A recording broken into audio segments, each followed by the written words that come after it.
JDU के पूर्व अध्यक्ष शरद यादव का पार्थिव शरीर शुक्रवार को अंतिम दर्शन के लिए दिल्ली के छतरपुर में उनके आवास पर रखा गया।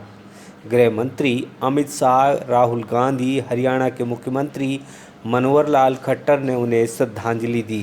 शरद यादव का गुरुवार रात 75 साल की उम्र में निधन हो गया था। उन्होंने दिल्ली के एक निजी अस्पताल में अंतिम सांस ली। एमपी के बाबई तहसील के आंख मऊ गांव में शनिवार को उनका अंतिम संस्कार किया जाएगा। सिंगापुर से लालू ने शरद यादव को भावुक विदाई दी। एक वीडियो पोस्ट कर कहा कि ऐसे अलविदा नहीं कहना था भाई। खबर सुन करके मैं काफ़ी विचलित हुआ हूँ, काफ़ी दुखी हूँ और काफ़ी आघात लगा है। शरद यादव जी, माननीय मुलायम सिंह यादव जी और नीतीश कुमार जी और बहुत सारे नेता, हम सब लोग डॉक्टर राम मनोहर लोहिया, चंद नायक कर्पूरी ठाकुर जी के सानिध्य में मिल के राजनीति किया करते हम लोग आ रहे हैं। आज एक खबर लगा, मैं तो सिंगापुर में हूँ और इलाज के क्रम में ही इसी समय खबर लगा कि वो हम लोग के बीच में हम नहीं रहे। महान समाजवादी नेता थे, स्पष्टवादी थे।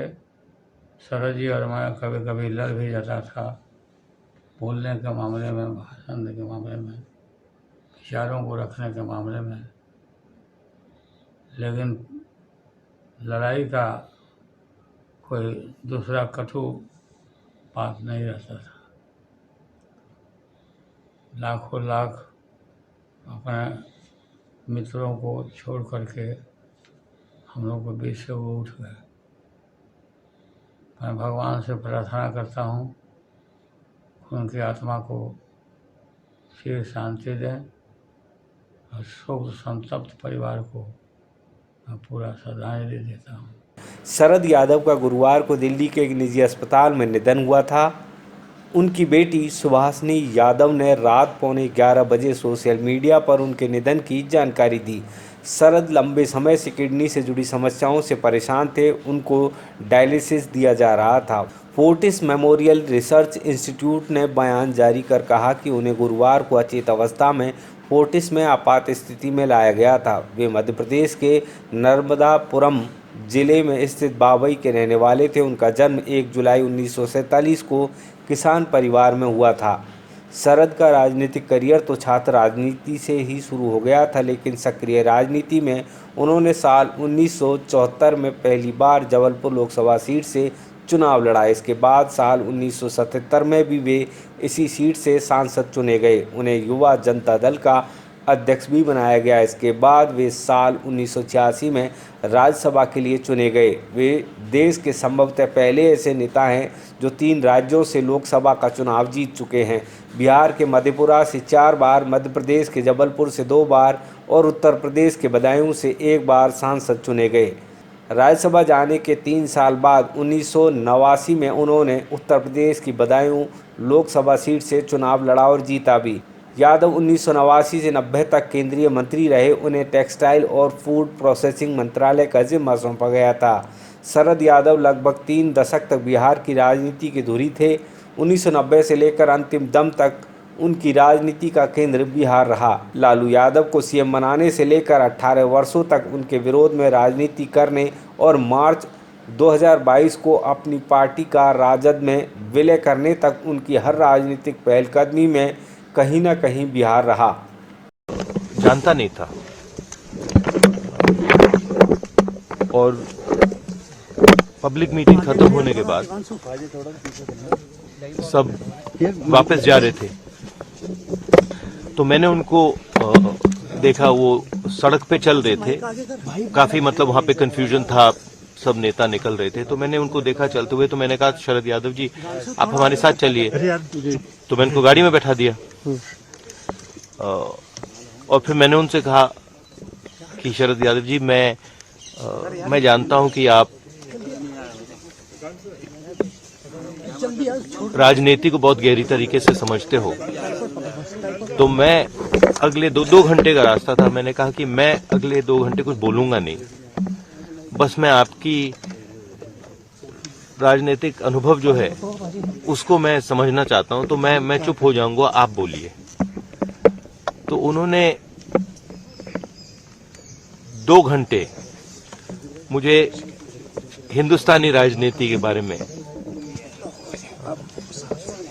उनकी क्या राय थी, उनकी क्या व्यू पॉइंट थी, ये समझाया। फिर उन्होंने, जो ऑपोजिशन के लीडर थे, तो मेरी दादी के साथ उनकी काफी मतलब राजनीतिक लड़ाई हुई थी, तो फिर उन्होंने मुझे बताया कि राजनीतिक लड़ाई थी, मगर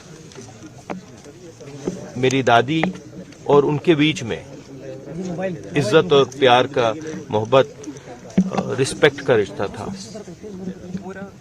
और जो वो उन्होंने मुझे 2-3 घंटे में बताया, वो एक रिश्ते की शुरुआत थी, और मैं शरद यादव जी से बहुत सीखा हूं राजनीति के बारे में, और जो कैरेक्टर होता है, रिस्पेक्ट होता है, उसके बारे में।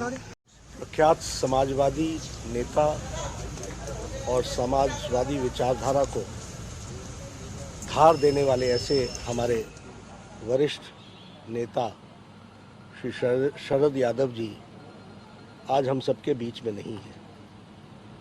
उनकी क्षति हम सबको हमेशा खलती रहेगी, और जिस तरीके से उनका जीवन रहा, समाजवादी विचारधारा के लिए जिस समर्पण भाव से उन्होंने सारी जिंदगी सामाजिक न्याय की लड़ाई लड़ी, वह सच में हम सबको प्रेरणा देती है।